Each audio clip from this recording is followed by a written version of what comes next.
कार्तिक मास महात्म्य कथा अध्याय 10। राजा पृथु बोले, हे ऋषिश्रेष्ठ नारद जी, आपको प्रणाम है।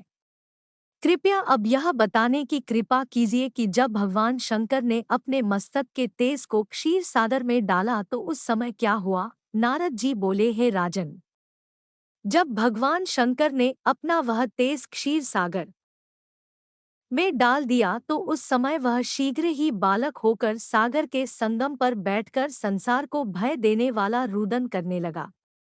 उसके रुदन से संपूर्ण जगत व्याकुल हो उठा, लोकपाल भी व्याकुल हो गए, चराचर चलायमान हो गया। शंकर सुवन के रुदन से संपूर्ण ब्रह्मांड व्याकुल हो गया। यह देखकर सभी देवता और ऋषिमुनि व्याकुल होकर ब्रह्मा जी की शरण में गए और उन्हें प्रणाम कर उनकी स्तुति करने लगे। उन सभी ने ब्रह्मा जी से कहा, हे पितामह, यह तोन बहुत ही विकट परिस्थिति उत्पन्न हो गई है। हे महायोगिन, इसको नष्ट कीजिए। देवताओं के मुख से इस प्रकार सुनकर ब्रह्मा जी सत्यलोक से उतरकर उस बालक को देखने के लिए सागर तट पर आए। सागर ने ब्रह्मा जी को आता देखकर उन्हें प्रणाम किया और बालक को उठाकर उनकी गोद में दे दिया। आश्चर्यचकित होते हुए ब्रह्मा जी ने पूछा, हे सागर, यह बालक किसका है? शीघ्रतापूर्वक कहो। सागर विनम्रतापूर्वक बोला, प्रभो, यह तो मुझे ज्ञात नहीं है, परंतु मैं इतना अवश्य जानता हूँ कि यह गंगा सागर के संगम पर प्रकट हुआ है, इसलिए है जगतगुरु, आप इस बालक का जात कर्म आदि संस्कार करके इसका जातक फल बताइए। नारद जी राजा पृथु से बोले, सागर ब्रह्मा जी के गले में हाथ डालकर बार बार उनका आकर्षण कर रहा था। फिर तो उसने ब्रह्मा जी का गला इतनी जोर से पकड़ा कि उससे पीड़ित होकर ब्रह्मा जी की आंखों से अश्रु टपकने लगे। ब्रह्मा जी ने अपने दोनों हाथों का जोर लगाकर किसी प्रकार सागर से अपना गला छुड़वाया और सागर से कहा, हे सागर, सुनो, मैं तुम्हारे इस पुत्र का जातक फल कहता हूँ।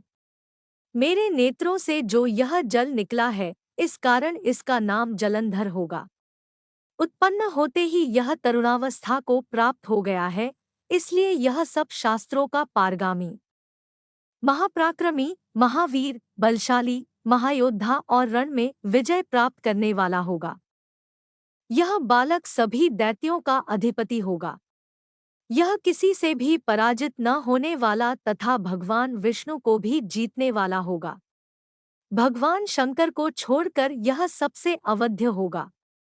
जहाँ से इसकी उत्पत्ति हुई है यह वहीं जाएगा। इसकी पत्नी बड़ी पतिव्रता, सौभाग्यशालिनी, सर्वांग सुंदरी, परम मनोहर, मधुर वाणी बोलने वाली तथा शीलवान होगी। सागर से इस प्रकार कहकर ब्रह्मा जी ने शुक्राचार्य को बुलवाया और उनके हाथों से बालक का राज्याभिषेक कराकर स्वयं अंतर्ध्यान हो गए। बालक को देखकर सागर की प्रसन्नता की सीमा न रही, वह हर्षित मन से घर आ गया।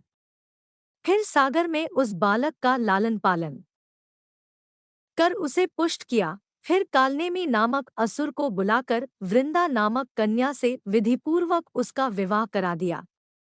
उस विवाह में बहुत बड़ा उत्सव हुआ। श्री शुक्राचार्य के प्रभाव से पत्नी सहित जलंधर दैत्यों का राजा हो गया। Thanks for watching. Like share subscribe.